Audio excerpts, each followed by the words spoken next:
Hey guys, I was just running through this on some lab reports and I thought, let's just put this up, how a woman's lab values can change during pregnancy. I do, pretty much infertility, and in the last 10 years, we've been 100% successful on women who followed through with what we do on getting them pregnant when they were told they can't get pregnant. So that's only by the grace of God. It's just unbelievable. So look at this. Through pregnancy, these things can change, and this can be considered normal. Decreased albumin, increased cholesterol, LDL, triglycerides, increased blood glucose, decreased hemoglobin hematocrit, increased MCV, MCH, decreased red blood cells can be normal. The thyroid can be affected, you can see. Decreased total protein, in line with albumin, creatinine, bun decrease, uric acid decrease, alkaline phos increase, because of course, the baby's growing. So in late pregnancy, we can see the immune system get a little off, lymphocytes decrease, neutrophils increase, white blood cells increased, calcium, which is an important nutrient for the immune system, and decreased protein. The body cannot heal without protein. We covered protein over here too. Decreased total protein, decreased albumin. So those things can happen in pregnancy and be actually normal. So I just threw it up because it's interesting, but how we support this, these are the minimum a woman should be on supplements if she's pregnant. When I talk about this, I'm only talking about whole food supplements, not synthetic. That's not going to work. Calcium lactate, that's going to feed the white blood cells. So we're going to have this calcium feed the white blood cells.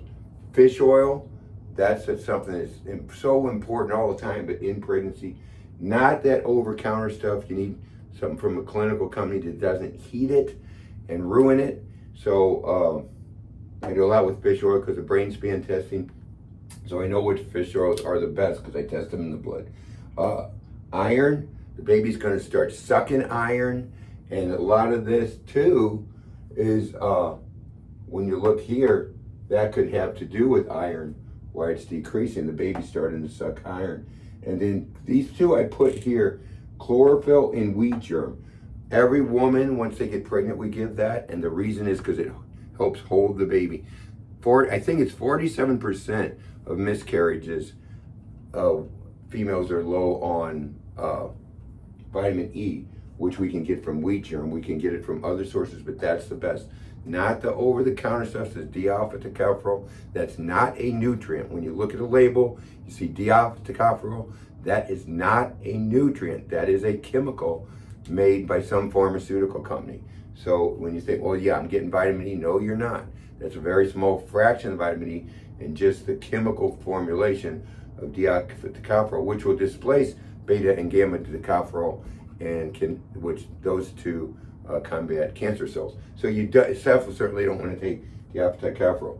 So wheat germ, chlorophyll, that helps hold the baby. We've, best of my recollection, have never lost a baby, and we see people that keep miscarrying, and we give them that and they hold. So, but you just got to get the right stuff. All supplements are certainly not equal. So that's just the changes that can happen in blood work in a female. Not a necessary video, but just something when I was going through something, I said, that might be interesting to some people. So that's the changes. And then of course, once the baby's born, things go better. And they get back to normal. But that second and third trimester,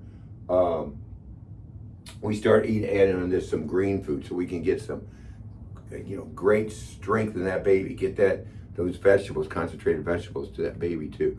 So that's also, vital thing. We want to nourish the child as the child grows. So until next time, make it a day today, make it another day that you make 1 degree of change. Just doing 1 degree different, one little thing different is positive for your health.